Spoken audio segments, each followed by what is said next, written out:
제가 몽골 단기 선교 다녀온 지 아직 열흘이 안 돼서 그런지 아직도 많이 저에게 남아 있는데, 저희가 몽골에 간 첫날 노숙인 쉼터라는 곳에 갔습니다. 몽골에도 노숙인들이 많이 있는데, 근데 그곳에서 한 분이, 관리하시는 분 중에 한 그 매니저 분이 다리가 불편한 분이었습니다. 그러니까 인대가 다 붙어버리고 뼈가 붙어버리고, 그래서 다리가 짧아 있고, 그러니까 다리가 굽어져 있는 거죠. 굽어져 있는 상태에서 우리 백무현 선교사님이 함께 간 우리 윤범철 장로님에게 그렇게 말씀하시는 겁니다. 내일 이제 오라고 할 거니까, 병원에 오라고 할 거니까 다리를 좀 고쳐주세요, 그러시는 거예요. 몽골은 아직 물리치료라고 하는 개념이 아직 정립이 되지 않았다 그럽니다. 그래서 아가페 병원에 한국에서 공수해 간 물리치료 기계는 많이 있는데 사용 방법도 모르고, 그러니까 사용도 못하고, 우리는 정형외과 가면 몸이 좀 안 좋거나 할 때 당연히 진료도 받고 물리치료도 받고 하지 않습니까? 근데 보통 우리 물리치료 받을 때 몇 번 받으시나요? 한 번 받고 마시나요? 보통 그렇지 않죠. 한 번으로 안 되니까 여러 번 가고 하지 않습니까? 근데 물리치료도 그런 것이 필요한데, 우리 선교사님이 그렇게 말씀하시니까 우리 윤 장로님이 마음에 부담감이 생기신 것 같았습니다. 우리 장로님과 또 우리 권사님은, 부부는 선교 기간 내내 병원에 주로 계셨습니다. 계시면서 그 아프신 분들 또 물리치료도 해드리고, 그리고 어떻게 그 사용 방법에 대해서 가르쳐도 드리고, 그렇게 하는데, 근데 그 선교사님이 말하는 이야기를 제가 옆에서 다 듣고 있었거든요. 듣고 있으면서 제가 떠올려지는 것이 있었습니다. 그것이 오늘 본문의 말씀입니다. 성경에 보면 예수님도 일어나지 못했던 사람을 고쳐주시는 이야기가 나오는데, 가장 유명한 그 사건은 오늘 본문의 사건이거든요. 그러니까 성전 미문에 앉아 있었던 예루살렘이라고 하는 그러한 도시는 평화의 도시라는 뜻이 있습니다. 거기에 하나님께서 은혜와 복을 주시는 성전, 그 중에서도 아름답다라고 이름이 붙여진 그 미문 앞에 나면서부터 한 번도 걸어본 적이 없는 그 안진뱅이인 사람이 있었던 겁니다. 그런 지체장애는 있었습니다. 그런데 이 사람이 은과 금은 내게 없거니와 내게 있는 것으로 내게 주러니 나사렛 예수 그리스도 이름으로 일어나 걸어라. 베드로와 요한 사도가 이렇게 말할 때 벌떡 일어서는 이 사건. 그러니까 물리치료 그 기간 동안에 한 번밖에 못할 텐데 어떻게 그것이 가능할까 생각하면서 마음에 저도 옆에서 들었기 때문에 부담이 생겼습니다. 근데 그분이 결국 사진도 찍고 했지만 치료는 받지 않아서 넘어가긴 했습니다만, 제가 이번에 선교행 지나면서 우리 장로님 부부를 보니까 진짜 심혈을 기울여서 진료를 하신 것 같아요. 치료를 하신 것 같아요. 그냥 보통 때는 물리치료 다음에 또 오세요, 내일 오세요 이렇게 말하는데, 지금 여기는 한 번밖에 못 받습니다. 또 떠나서 돌아옵니다. 그러니까 제가 들어보니까 우리 장로님이 그 물리치료 그 증상, 아픈 그 부위, 그것이 호전되고 나을 수 있는 운동법을 가르쳤다 그러시더라고요. 물리치료와 더불어서 그걸 꾸준히 하면 이제 몸이 더 건강해지고 나아질 수 있는 그것을 하셨고, 제가 더 들어보니까 한국에 살 때보다 훨씬 더 심혈을 기울여서 환자들을 돌봤다고 그럽니다. 그러면서 주님의 마음을 느끼신 것 같고, 제가 저녁에 뵈면 기진맥진해서 오셔요. 너무 심혈을 많이 쏟아서. 그래서 우리 다른 분들과 함께 다니지는 못하시지만 병원에서 그런 사역들을 감당했는데, 제가 그걸 보면서 오늘 본문 말씀이 계속 자연스럽게 묵상이 되었습니다. 지금 이 사건은 성령 충만한 사건이 오순절날 120명이 모여있었던 마가의 다락방에 임하였고, 그들이 나가서 방언을 말하고 특별히 베드로와 사도들이 말씀을 선포할 때에 3천 명이 돌아오는 사건이 벌어졌습니다. 근데 그들이 그냥 있었던 것이 아니라 그 말씀을 우리가 지난주에 보았던 말씀을 보면 성령 충만한 공동체로서 배우는 교회의 모습, 나누는 교회의 모습, 예배하는 교회의 모습을 보여주었습니다. 근데 성경을 좀 더 자세히 보면 우리가 보진 않겠지만 2장 43절에 보면 사도들로 말미암아 기사와 표적이 많이 나타났다, 그렇게 말을 합니다. 표적이 많이 나타났습니다. 더불어서 그들이 모든 물건을 서로 통용하고 각 사람의 필요를 따라 나누어 주기 시작했습니다. 그러니까 사람이 물질에 참 매이기가 쉽거든요. 그 성경도 참 이 물질에 대한 이것이 사람들에게 우상처럼 되어서 만몬이라고 일컬어지는데 그 같은 모습으로 있는데, 성령 충만한 사람들은 그 같은 물질 맞는 주에서 벗어나서 그 물질의 매임에서 벗어난 모습을 보였습니다. 오늘 이 성전 미문에 앉았던 사람이 벌떡 일어서는 사건은 이 사도들의 표적과 더불어서 물질의 매임에서 벗어나 있는 이 두 가지 모습을 한 번에 보여주는 사건이라고 말할 수 있습니다. 이제 본문으로 들어가서 우리 시작하는 1절 말씀 우리 함께 합독하도록 하겠습니다. 제9시 기도 시간에 베드로와 요한이 성전에 올라갈새. 제9시 기도 시간에 성경에 시간이 나오면 거기에 우리가 알려면 더하기 6시간을 하면 됩니다. 유대인들은 하루의 시작이 해가 뜰 때라고 생각합니다. 그래서 오전 6시를 0시로 잡고 계산합니다. 그러니까 여기서 9시, 9시 그러면 오전 9시거든요.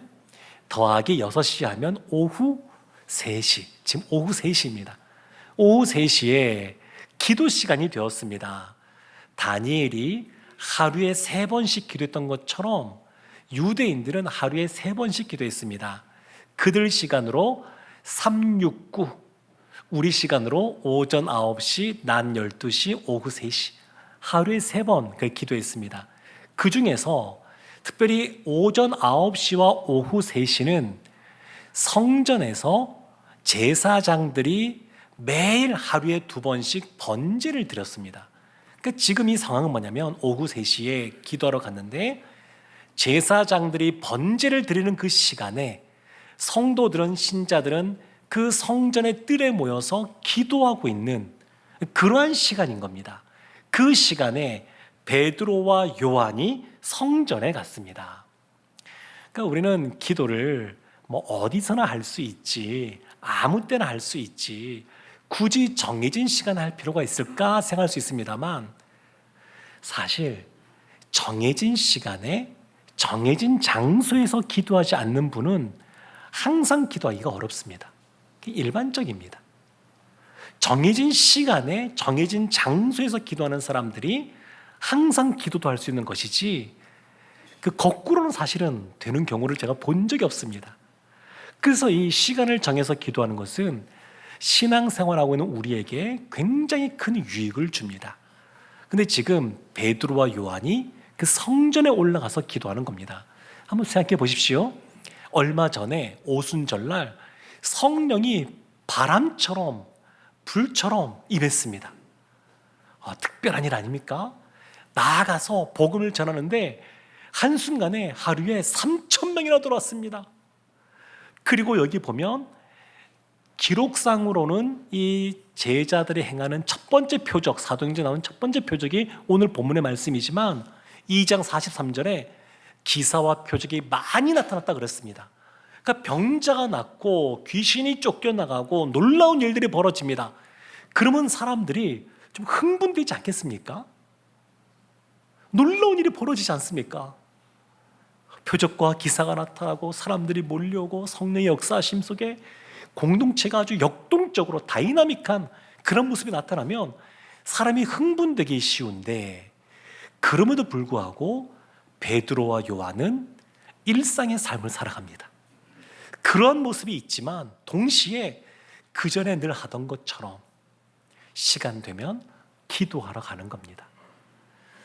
우리 신앙생활 하면서 전 우리 성도님들도 기회가 된다 그러면 선교여행도 가면 좋겠다 싶은데, 지난 일주간 제가 다녀오고 나서 너무 그때 흥분되는 일들이 있지만 돌아와서는 일상을 살아야 되지 않겠습니까?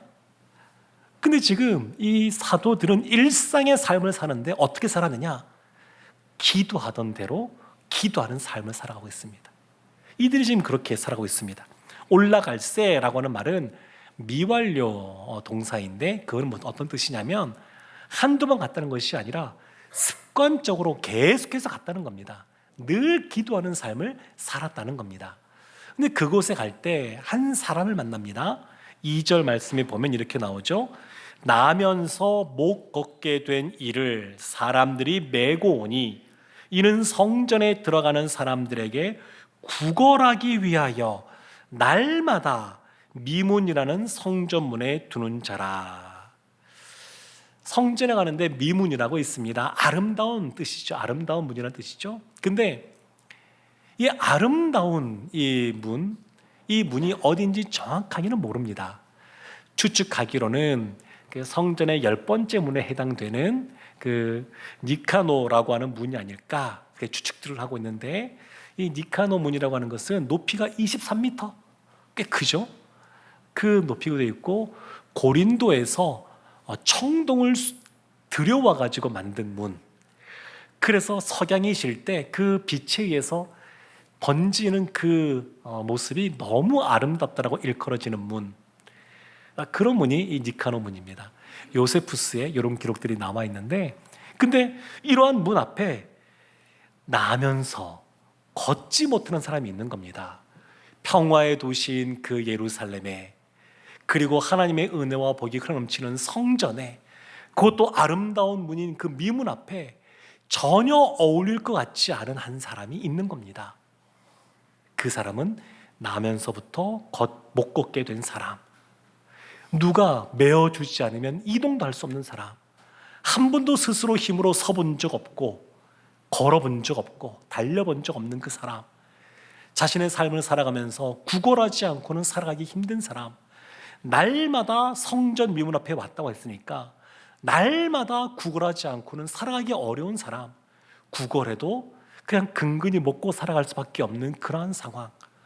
어쩌면 그냥 이 유대인들 중에서 이 사람을 성전으로 또 데려다주고 그 앞에까지 데려다주고 또 집으로 돌려보고 한 사람이 좋은 사람이라 그러면, 이 당시에 유대인들은 경건의 3가지 모습을 갖고 있었는데, 하나가 구제고, 2번째가 금식이고, 3번째가 기도입니다. 그런데 그냥 좋은 마음으로 이 사람을 구제하는 마음으로 그냥 왔다 갔다 하게 메고 다닌 사람일 수도 있고, 아니면 안 좋으면 이 사람의 돈을 착취하는 사람이 있을 수도 있습니다.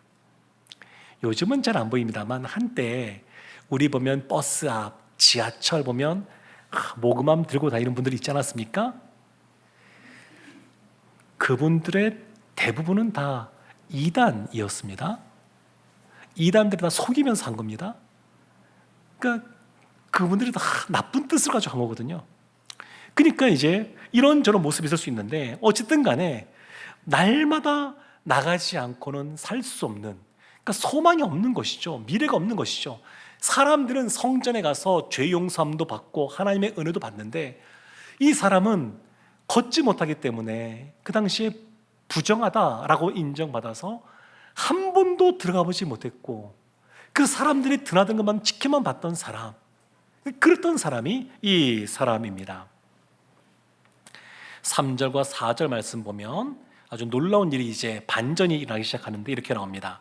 그가 베드로와 요한이 성전에 들어가려 함을 보고 구걸하거늘 베드로와 요한과 더불어 주목하여 이르되 우리를 보라 하니. 구걸할 때 베드로와 요한을 보았습니다. 근데 이건 특별한 의지를 갖고 본 것이 아닙니다. 근데 베드로와 요한은 주목하여 보았습니다. 그리고 우리를 보라라고 말합니다. 헬라어 그 성경을 보면 이 세 단어가 다 각각 다른 단어로 쓰여져 있습니다.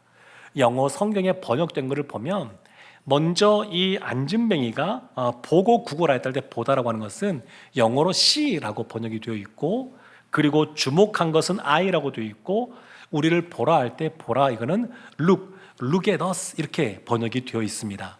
조금 다릅니다. 그냥 아무 그냥 생각 없이 그냥 편안하게 보는 것. 그냥 이 구걸하는 사람은 그렇게 그냥 본 겁니다. 특별한 뭐 의지를 갖고 본 것이 아닙니다. 근데 이 베드로와 요한은 주목하여 보는 겁니다. 제가 전에 부교육자로 사역할 때 부산에서도 그렇고 그 전에 서울에서도 그렇고 그 교회 앞에 주일마다 거의 매주일, 특별히 비가 많이 오거나 눈이 많이 오는 날, 그런 날 빼고는 다리가 없는 분들이 늘 왔었습니다. 그냥 오는 것이 아니라 이렇게 본인이 이렇게 누울 수 있도록 이렇게 밑에 바퀴가 달려 있고 거기에 판자 같은 걸 깔고 거기에 누워 계시는데, 그냥 계신 것이 아니고 꼭 찬송가를 틀어놓습니다. 근데 왜 꼭 교회 앞에 와서 그렇게 할까요?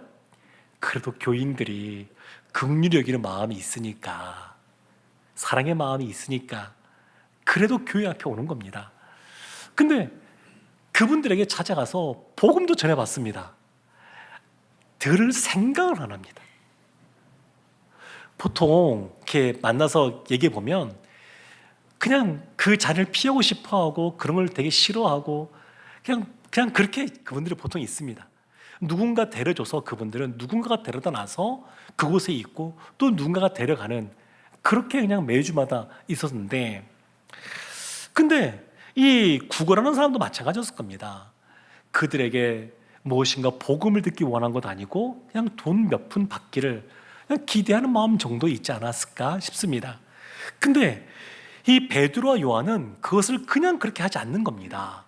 은과 금은 내게 없거니와, 진짜로 없으니까 그렇겠죠. 예수님이 따라오라 라고 할 때에 그들은 배도 버려두고 그물도 버려두고 그냥 주님을 쫓았습니다. 가진 것이 없습니다. 조금 있었다 그래도 우리가 보았던 것처럼 필요를 따라 필요한 사람에게 물질을 나누어 주고 공급해 주고 하는데, 사도들이니까 또 먼저 그런 거 하지 않았겠습니까? 뭐 없는 겁니다. 없는 거. 근데 없는데 이 구걸하는 사람에게 우리를 봐라 이렇게 말하는 겁니다. 우리를 보라. 한자를 보게 되면 보다라고 하는 것과 관련된 몇 그 글자들이 있습니다. 먼저는 볼견 있죠? 볼견. 그다음에 볼시도 있고 관도 있습니다. 근데 볼견은 뭐냐면 그냥 의지 없이 그냥 보는 겁니다. 그냥 버스 타고 갈 때 그냥 눈의 시야에 들어오는 겁니다. 그냥 내가 지나가면서 옆에 있는 지나가는 간판들 글씨를 다 읽어야지, 뭐 이런 분들 별로 없잖아요. 그냥 이게 쳐다보는 거죠. 그냥 눈의 시야에 들어오는 겁니다. 별로 의지가 없습니다. 근데 볼시는 그나마 의지를 가지고 보는 겁니다. 우리가 보통 뭔가 본다라고 할 때는 이 볼시에 해당되는 경우가 많습니다. 근데 이거 말고 볼관이 있습니다.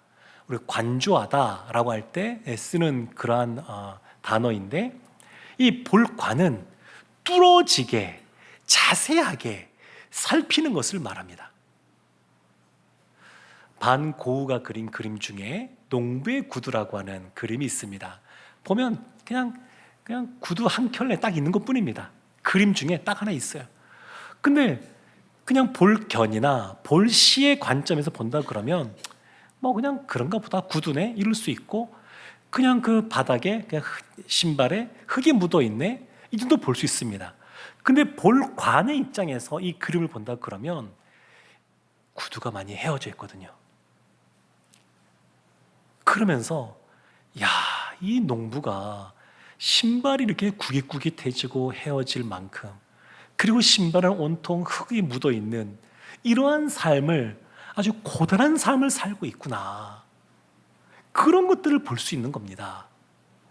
그러니까 지금 이 베드로와 요한이 이 미문 앞에 앉아서 구걸하고 있는 이 안진뱅이, 나면서부터 한 번도 일어서 본 적이 없는, 걷지 못했던 이 사람을 바라볼 때 그냥 다른 사람들처럼 지나가는 사람 아니고, 그냥 저런 사람이 있구나 하고 넘어가는 것도 아니고, 또 그 사람이 구걸하는 사람이니까 돈 몇 푼만 주면 되겠지 하고 주고 지나가는 사람이 아니고, 진짜 이 사람이 필요한 것이 무엇인가, 하나님이 이 사람을 어떻게 보시는가, 그러한 관점으로 지금 보고 우리를 보라 이렇게 말하고 있는 겁니다. 원래 베드로와 요한 이런 사람들이 아니었습니다. 예수님의 제자로서 공생의 살 기간 동안에는 보면 그냥 예수님 마음을 잘 모릅니다. 그래서 오병이어 기적이 났던 그 상황에 보게 되면 사람들이 예수님의 말씀을 듣고 싶어서 동서남북에서 남녀노소할 것 없이 사람들이 많이 모여들었습니다. 그런데 그들이 예수님의 말씀, 하나님 나라의 말씀을 들으면서 배가 고프지만 낮이 지나고 또 이제 저녁이 가까우는 그때에도 그냥 떠날 생각을 안 합니다. 육체의 굶주림이 있어서 배가 고프지만 그들의 영혼의 굶주림이 더 큰 겁니다. 예수님은 그 마음을 보시고 너희가 좀 먹을 것을 줘라 이렇게 말하는데, 제자들은 예수님 지금 갖고 있는 것 없고 돈이 아무리 많아도 이 많은 사람 지금 가서 먹을 수도 없습니다, 이렇게 말하는 겁니다. 제자들은 예수님이 그 굶주리면서도 그 자리에 찾아 나오고 배고프면서도 떠나지 않고 더 큰 굶주림인 영혼의 그 갈망을 가지고 있는 그들을 바라보시는 그 마음을 헤아리지를 못합니다. 근데 이 제자들이 지금 바뀐 겁니다. 지금 이 구걸하는 사람을 보고 이제 그 제자들, 사도들의 마음이 이에게 가장 필요한 것이 무엇인가, 동전 몇 개, 그 돈 몇 푼인가, 그렇지 않다라고 하는 것을 바라보고 그에게 우리를 보아라 라고 말하고 있는 겁니다. 우리를 보라. 우리가 삶 속에서 여러 가지 어려운 문제, 고난을 또 만날 때가 있습니다. 그런데 그 고난을 해결하는 것, 그것도 너무 중요하지만 더 중요한 것은 뭐냐면 그 고난을 어떤 시각으로 바라보느냐, 이것이 먼저입니다. 우리 하나님의 자녀로서 우리들 삶 속에 여러 가지 시련이 또한 있기도 합니다. 그때 이 시련을 바라볼 때에 어떠한 시각으로 바라보느냐가 너무너무 중요합니다. 이때 주님의 시각으로 이것을 바라보면 그걸로부터 문제가 해결되어지기 시작합니다. 그래서 어떤 시각을 갖느냐, 이것이 너무너무 중요합니다. 사람의 깊이는 그냥 살면서 볼견의 입장에서 지날지 볼시의 입장에서 지날지 아니면 볼관의 입장에서 우리의 삶을 살필지에 따라서 사람의 깊이가 달라지고 그것은 꼭 그 사람의 인생이 달라지게 됩니다. 지금 베드로와 이 요한은 전혀 다른 시각을 가진 사람들이 되었습니다. 지금 이 사람들은 성령 충만한 사람들입니다. 그래서 성령 충만한 사람은 어떤 사람들이냐? 그들의 시각이 자신의 시각이 아니라 예수 그리스도의 시각으로 바뀌는 사람들입니다. 주님께서 옆에 있는 사람을 어떻게 보실까? 그래 보는 겁니다.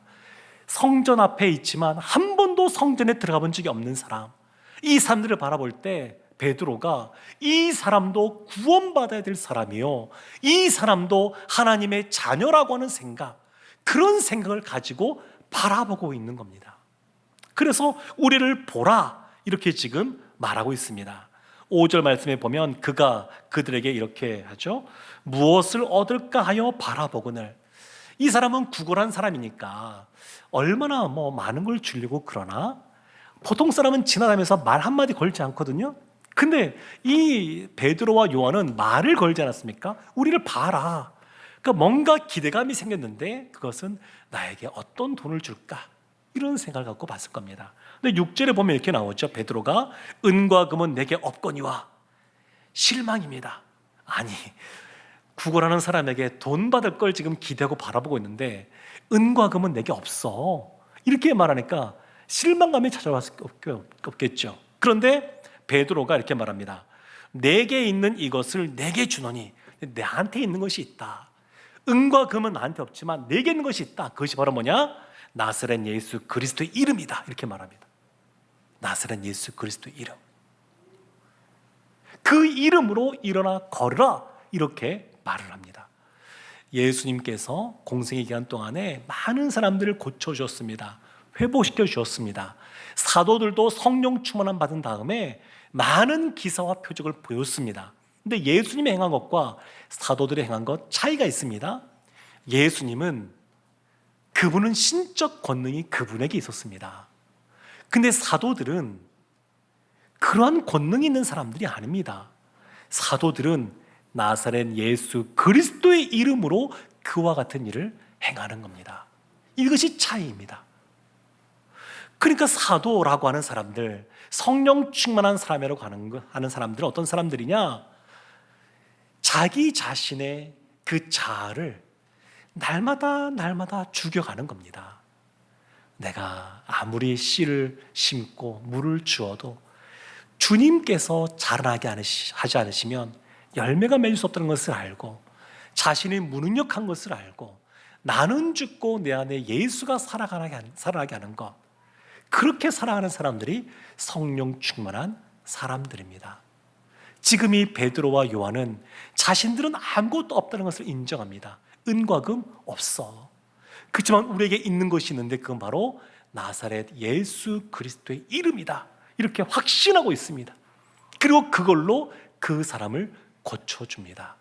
나중에 사람들이 놀라워하고 신기하니까 사도행전 3장 12절에 베드로가 이렇게 말합니다. 끝부분에 우리 개인의 권능과 경건으로 이 사람을 걷게 한 것처럼 왜 우리를 주목하느냐? 우리가 한 것이 아니다, 이렇게 말합니다. 16절 말씀에 보면 그 이름을 믿음으로, 그 이름 예수 그리스도 이름이 너희가 보고 아는 이 사람을 성하게 하였나니 예수로 말미암아 난 믿음이 이같이 완전히 낫게 하였느니라, 이렇게 말합니다. 그 자신은 능력이 없다는 것을 인정하는 겁니다. 근데 우리 안에 자아가 살아있으면 이것이 참 어렵습니다. 나는 죽고 예수로 산 사람, 이렇게 살아가라고 말하고 있지만 참 이것이 쉽지는 않습니다. 근데 가능하려면 성령 충만하면 가능합니다. 성령이 그냥 나도 제어할 수 없는 내 혀를 붙잡고 성령의 그 언어로 말하게 하시는 것처럼, 성령이 나는 나 스스로를 어떻게, 나의 교만함을 어떻게 할 수 없고 죽일 수 없지만 성령께서 그와 같이 이끌어 가십니다. 그래서 그와 같은 모습을 지금 보여줍니다. 베드로가 예수 그리스도의 능력에 대한 확신이 있습니다. 그래서 7절 말씀 보면 오른손을 잡아 일으킵니다. 그랬더니 곧 발과 발목에 힘을 얻습니다. 그러니까 지금 생각해 보십시오. 유대인들은 이와 같이 육체에 그러한 장애가 있는 사람들은 성전에 들어오지 못하도록, 부정하다고 해서 들어오지 못하도록 막았습니다. 그리고 그 사람들을 만지지도 않았습니다. 왜냐하면 만지면 그 사람도 동일하게 부정하게 되기 때문에 다시 정결해지는 그런 의식과 시간을 보내야지만 됐었습니다. 그러니까 안 잡습니다. 만지지 않습니다. 근데 베드로가 사람들은 다 부정하다고 말하는 그 사람, 그냥 한다 그러면 그냥 돈 몇 푼 던져주고 마는 그 사람, 그 사람의 오른손을 그냥 붙잡습니다. 덥석 붙잡습니다. 성전에 기도하러 왔는데 그것과 상관없이 그냥 붙잡습니다. 왜냐하면 예수님의 마음을 아니까, 하나님께서 이 사람을 향한 마음을 아니까 붙잡습니다. 그리고 일으키는 겁니다. 성도들 한번 상상을 한번 이렇게 한번 해보십시오. 예수님이 공생의 기간 동안에 예루살렘의 성전을 여러 번 이렇게 다니셨습니다. 그때 이 미문 앞에 앉아 있었던 날마다 구걸하는 이 사람 보았을까요? 보지 않았을까요? 성경에 나와 있지는 않습니다. 지금도 상상입니다. 상상. 근데 4장에 보면 이 고침받은 사람의 나이가 40여 세라고 말합니다. 나이가 적지 않아요. 그러면 아마도 그 전부터 살기 위해서, 근근히 먹고 살기 위해서 미문 앞에 있었을 것 같습니다. 아마도 예수님이 보시지 않았을까 싶습니다. 예수님이 그 날 때부터 서지 못하고 걷지 못하던 그 사람을 보면서, 구걸하는 그 사람을 보면서 어떤 마음이 드셨을까요? 사람들 중에 오해해서 장애를 갖고 태어난 것, 그 너의 잘못 아니냐, 혹시 부모에게 죄가 있는 건 아니냐, 이렇게 오해하는 사람들도 있고, 너는 부정하니까 성전에 들어오지 마, 이렇게 사람들이 그냥 육체적으로뿐만 아니라 정신적으로도 영적으로도 사회적으로도 이 사람을 그냥 배척하고 그냥 그렇게 늘 대해서 이 사람 마음도 그냥 뭐 소망도 없고 미래에 대한 꿈을 꿀 수도 없고 그냥 그렇게 하루하루 그냥 생각 없이 살아가는 그러한 삶을 살아갈 때 예수님이 그 사람을 보셨다 그러면 야, 너 지금 힘들지만 조금만 기다려라 그러지 않았을까요?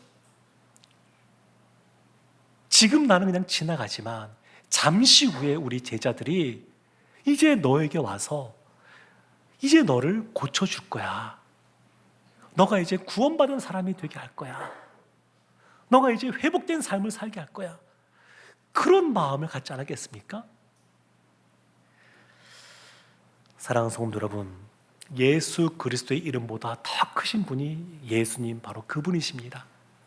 그분이 이 땅에 있는 사람들 한 사람 한 사람 살아가지 않는 사람이 없습니다. 이 자리에 모여서 예배드리는 모든 사람들도 주님이 사랑하십니다. 근데 이 사도들이 이와 같이 놀라운 일을 행했는데 보인 반응이 두 가지가 나타납니다. 하나는 이 고침받은 사람의 반응인데 3장 8절 말씀 우리 함께 합독하도록 하겠습니다. 뛰어서서 걸으며 그들과 함께 성전으로 들어가면서 걷기도 하고 뛰기도 하며 하나님을 찬송하니 아멘. 걷고 뛰고 근데 그거보다 더 눈에 들어온 거 뭐냐면 그들과 함께 성전으로 들어가니 그러니까 이 사람은 그냥 부정하다 그래서 사람들이 만지지도 않습니다. 홀로 일어서서 걷지도 못합니다. 누군가 함께 무엇인가 한다는 것을 경험해 적이 없는 사람입니다. 동행이라는 것을 모르는 사람이었습니다. 근데 지금 고침받았을 뿐만 아니라 사도들과 함께 성전에 들어가는 은혜를 누립니다. 사도행전에 보면 더불어 함께 이런 표현이 많이 나옵니다. 베드로와 요한이 더불어 이 사람을 주목하여 보았고 지금 고침받은 이후에 그들과 함께 들어가면서 하나님이 행하셨음을 인정하며 하나님을 찬송합니다. 그런데 또 어떤 사람도 있냐면 9절과 10절 말씀 보면 모든 백성들은 이와 같은 일들을 보고 10절 끝에 심히 놀랍게 여기며 놀라니라 이렇게 말합니다. 오순절 성령 강림 사건이 벌어졌습니다. 방언의 은사를 받았습니다. 그들이 행할 때 많은 사람들이 놀랍게 생각하고 기이 여겼습니다. 지금 똑같습니다. 성령 충만한 사람들이 표적을 행했습니다. 근데 사람들이 그것을 보고 놀랍게 여깁니다. 그러니까 성령 충만한 것은 뭐냐? 곧 성령 충만했을 때 이런 모습이 나타나지만 사람들이 놀랄만이 나타나기도 하지만 더 중요한 것은 그걸로 바로 믿음을 갖는 것이 아니라 그 이후에 베드로가 설교할 때 3,000명이 돌아왔고 이 사건이 벌어진 이후에 베드로가 설교할 때 5,000명이 돌아왔습니다. 그 성령 충만한 모습으로 살아가는 것, 그런 모습으로 살아갈 때 증인의 삶을 살아갈 수가 있고 하나님께서 더 믿는 사람들을 더하게 하십니다. 사랑하는 성도 여러분, 하나님은 이 미문 앞에 앉아 있었던 육체적으로도 아프고 마음적으로도 영적으로도 사회적으로도 경제적으로도 뭐 하나 내세울 곳 없고 고통스러운 삶을 살아가는 이 사람을 그냥 내버려 두지 않으셨습니다. 사도들에게 하나님의 마음을 나누어 주시고 그들을 통하여 이 한 영혼이 단순히 구걸해서 돈을 더 많이 받는 걸로 회복되는 것이 아니라 이 사람도 예수님 믿고 회개하고 구원받은 사람이 되어야 된다고 하는 것, 하나님의 자녀로서 찬송하는 삶을 살아야 된다고 하는 것, 그것을 아시고 이와 같은 일들을 행하셨습니다. 이런 하나님이 우리 아버지 하나님입니다. 그 그리스도와 함께 더불어 살아가고 동행하고 주님이 주시는 참된 회복을 누리는 우리 모두가 되기를 주님의 이름으로 축원합니다. 아멘.